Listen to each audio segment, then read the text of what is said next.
Jeni gati? Se nuk e ndëgjova të punë ditë. Faleminderit shumë për prezencë, nder dhe kënaqësi e veçantë që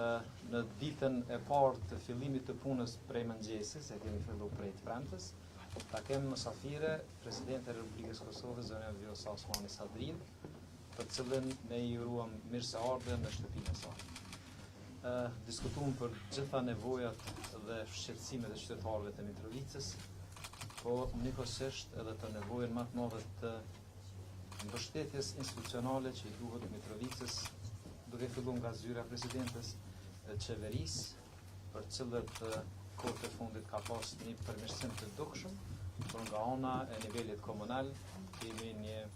ambicie më të madhe që t'i adresojmë këto si çështje. Mitrovica pas luftës, sikurse në fazën fillestare është trajtuar vetëm si problemi i Mitrovicasve, tash është mirë që e ka vëmendjen dhe mbështetjen e të parës vendit, por njëkohësisht edhe të qeverisë dhe të kryeministit në detyrë zotë ta bëjë kurrë. Kështu që ne jemi me fat si Mitrovicë që gjatë këtij mandati nga Mitrovica e kemi pas një përfaqësim shumë dinitoz në politikën e jashtme, duke filluar nga bashkëvendësja jonë që pas prej se Kosova është shteti i pavarur dhe sovran, ka pas nderin dhe faktin ta ketë presidentin ose presidentin më të mirë që ka pas Republika e Kosovës.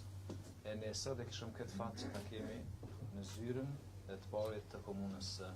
Mitrovicës. Kemi diskutuar për gjitha temat që janë me interes publik për qytetin e Mitrovicës, duke filluar prej çështjeve ambientale edhe deri tek çështjet arkeologjike që e shpalosin trashëgimin,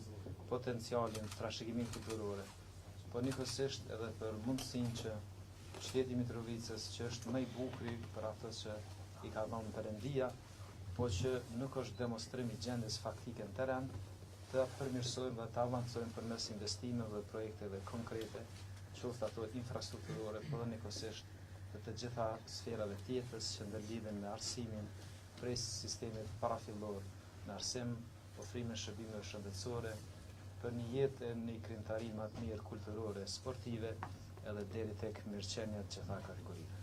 Kështu që edhe një herë faleminderit shumë Presidente për prezencën e fjala është juaj. Faleminderit. Faleminderit kryetare dhe një herë urime për marrjen e kësaj detyre e cila është jashtëzakonisht e rëndësishme e njëkohësisht sfiduese, por jam besim plot se do ja dilni edhe ju edhe ekipi juaj i jashtëzakonshëm në mënyrë që për të gjithë qytetarët e Mitrovicës të sillni edhe më shumë perspektivë, edhe më shumë projekte, edhe më shumë zhvillim, edhe më shumë shpresë. Ne me Fatonin njihemi që një kohë të gjatë, që kur ishim fëmijë, kemi shku në shkollë bashkë, jemi rrit në Mitrovicë, i njohim për së afërmi problemet me të cilat ballafaqohet ky qytet dhe natyrisht ato janë të shumta.